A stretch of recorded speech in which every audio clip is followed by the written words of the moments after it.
this time, it's summer when we're talking about the Racine Concert Band, and Mark Eichner, conductor, musical director, is here with us today. And we're going to talk about the concerts because last year they were at Festival Park. This year they're going to be at, I think, 4 concerts at the Zoo. Oh, wait a second here. There you go. 4 concerts at the Zoo and then 2 at the Coven Center. That's right. Where's it going to be at the Coven Center? In the inside, right? Inside the quadrangle, outdoors. So it's going to be outdoors? Okay. Because my mom used to live next door at Lake Oaks at one time, so I'm very familiar with that. Plenty of parking, nice setting right across from the lake. It'll be nice. And we think we'll draw a whole new audience for that concert, too. Yeah, you'll have people from Lake Oaks walking right over there, and Sure. and no transportation needed. Okay, so that's great. But in the meantime, your first concert is always around the 4th of July, and this one it's on the 5th of July at Monument Square. And let's talk about that because it's kind of confusing. I saw the map, and it's still confusing to me because they have a food event there, and they're charging $10 to get in. Is it $10 for adults and shekels for kids? I don't know, something like that. But your thing was, well, how are they going to see the concert for free if you're charging $10? So you guys are actually going to be in the street on Main Street, right? We'll be on 6th Street. 6th Street? Okay, because that map that I saw looked like it was on Main Street. All right, 6th Street. But if you want to not pay and see it for free, you can park your butts on a chair at Johnson Parkway. Correct. Now, you just kick my studio? Is that what you just did? I don't kick any of your equipment when I'm there. Anyway, okay, so are people going to face the band on Johnson Parkway? Yes. Okay, is that where the fountain is? Is that Johnson Parkway? Where that big fountain is? Is that? Is there a fountain there? It's definitely east of Main. Okay. All right. So is it on 6th? Well, it's at 6th and Main. Okay, so it's still able to see. And Sam Parkway is the next street to the north. Okay, so you'll be physically in the street. Yes. Okay, so that's not bad. Just, when there's a car coming, I guess you got to pack your equipment and move over till the car passes by. I guess that's the way it works. Well, this wasn't the ideal thing you were looking for, but it's going to work out. It's July 5th. And seeing it's outdoors, we got to hope for nice weather. Of course. Well, because when you're in the band shell at the Zoo, the people get wet. You don't get wet.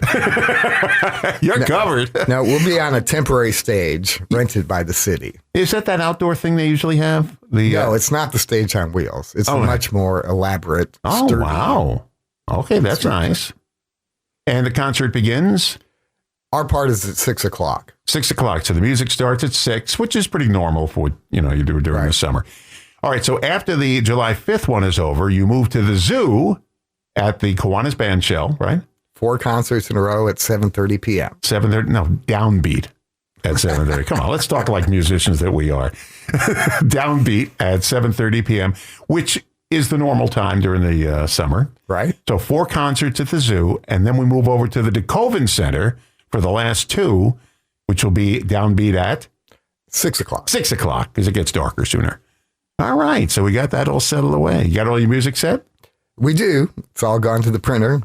Okay. And I also found out, because you sent it to me, musical guests and everything. Are they the usual guest, or we have somebody else special? There's always some turnover. Doug Clemens, who was a big hit last summer, he's doing a residency at the Glimmerglass Music Theater Festival in Corning, New York. So he wasn't available to us this year, but we hired a highly recommended tenor from Chicago, Jarek Fernandez. So we're looking forward to him joining the team. Hold on, I'm trying to recover something here on my phone here while you're talking. Sure. And we have an oboe soloist that hasn't played with the band before, Stuart Sutter. He's a Milwaukee guy who's going to be playing with the band now. So we're looking forward to that. So the first concert is at Monument Square we talked about. And I'm seeing all the tunes. There's going to be like a 4th of July thing, a lot of patriotic music. It's a flag waver. It's a flag. We're going to have a flag waver. All right, so that's coming up. And now I'm looking at Sunday. Man, I can't read this stuff. July 12th. Oh, Lighthouse Brigade. Right. That's always a good thing when they bring the whole Lighthouse Brigade out there. That's nice. Laura Shapovalov. Shapovalov. Say it again? Shapovalov. Shop of Olive. That's it. Shop of Olive. I remember you gave me that to pronounce one time. Shapovalov. Oh, that's good. Yeah. And the next concert on July 9th, Jeannie Hatfield going to be back. Yes. Oh, in fact, Jeannie's. So it's been 40 years since Jeannie was a Miss America contestant. And, don't say that. and she's going to be singing the very same song she sang at the Miss America pageant. Oh, look at you, bringing back a 40th anniversary. All right. On Sunday, July 26th, Darlene Kelsey, soprano. She's going to be back again. That's nice. That's always good to hear. On Sunday, August 2nd, I can't believe we're talking about August already. Gracie, let's see, we have, how do you pronounce that, the vocalist name? Ayesu Larty. Now, he was at Festival Park when you did it, right? Yes. Yeah, I remember him. He was good. Yeah.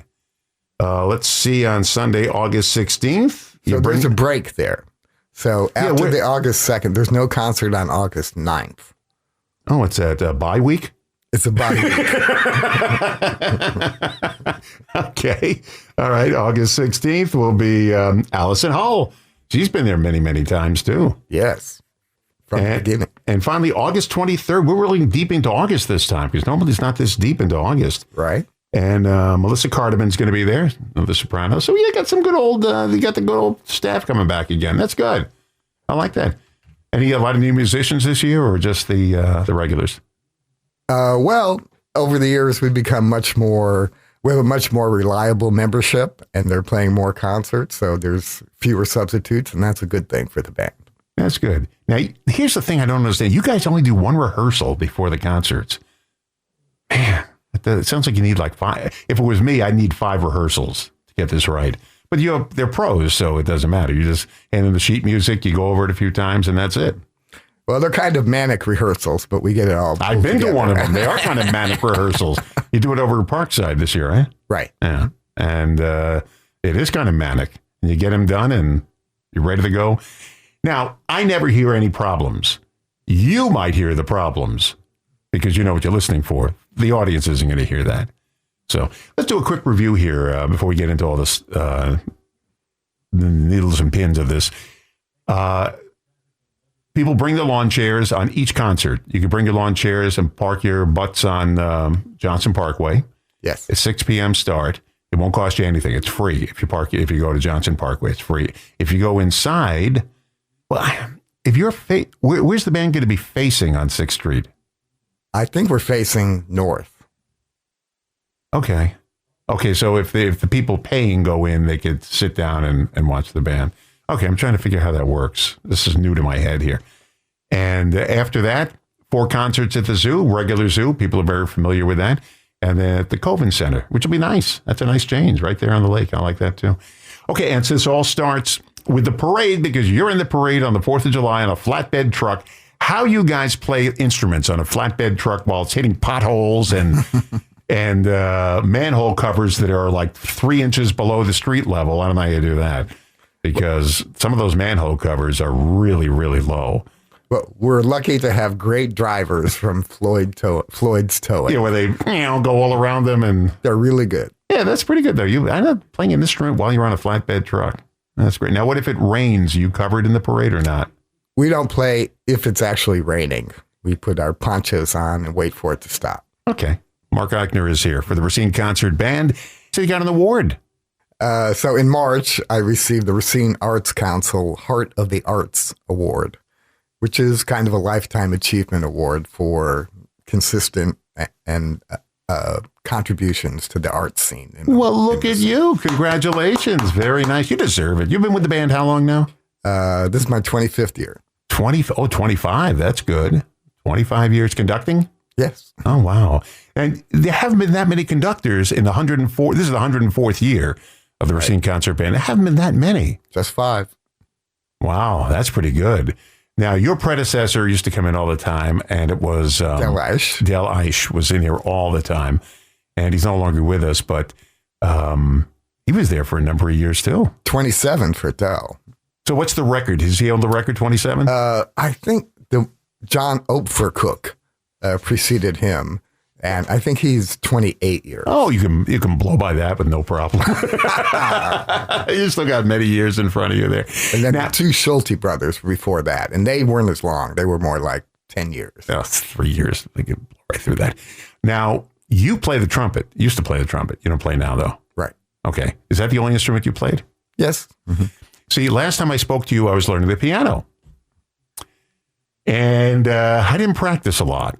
That's my problem. My wife can play, and she realized, you got to practice. I said, yeah, I'll get around to it. And if you don't practice, you forget stuff real fast. And I started learning with my left hand. I did my right hand, and then I was moving over to my left hand. And I don't know how pianists do that. She gave me real simple stuff to do with my left hand, so I didn't have to concentrate on it. But after a while, you got to do your left hand a lot more. And I asked the pianist at our church, I said, how do you do it? He said, I just keep it simple with my left hand. It's right. It's very difficult to play with two hands. I see these videos of pianists in concert, and they don't have any difficulty playing with their left hand or right hand, but it takes practice. And you got to figure out a way to make that practice fun. So you look forward to it. She gave me very simple songs to do. Take me out to the ball game and all these things. And with your left hand, just got to hit a couple of chords with it or notes or whatever. And I just didn't practice enough.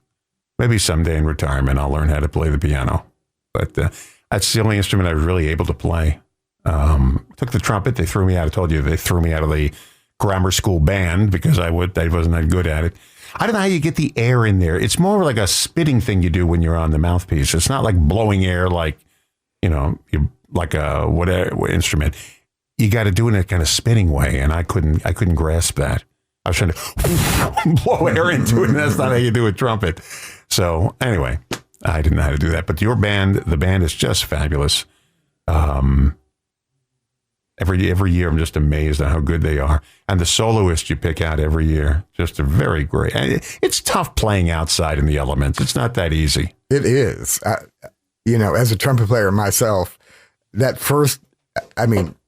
I would spend a lot of my summer playing outdoors, and it's just very, very taxing. And that first time is always a wake-up call. After that, you get used to it, and you know how hard you have to work. But there's no resonance there. So, you play and the sound just doesn't go very far, which means you have to work harder all the time. And the soloists, their papers are blowing and it's tough. You're trying to sing and you got to hold your papers down at the same time. It's breezy. You have these lead weights to use on your papers. I see you constantly moving them around. But with you've got the music for almost every instrument up there you're looking at.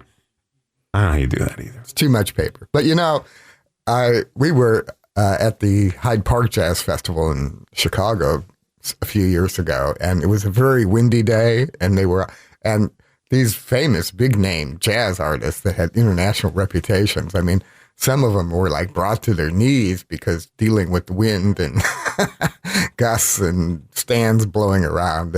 It's like, wow, the Racine Concert Band members know how to deal with this. It's surprising they don't. I remember once it was thundering and lightning. You couldn't see it because your back was facing it. I remember going up to you, concert's over. Lightning that is bolts. The rule. If there's lightning observed, the concert's over. Yeah, it was lightning, and I said, concert's over. It was over. All right, quick. I want to do, you have a lot of patriotic music coming up this year because it's America's 250th birthday. Exactly. And you got a special piece, you said, right?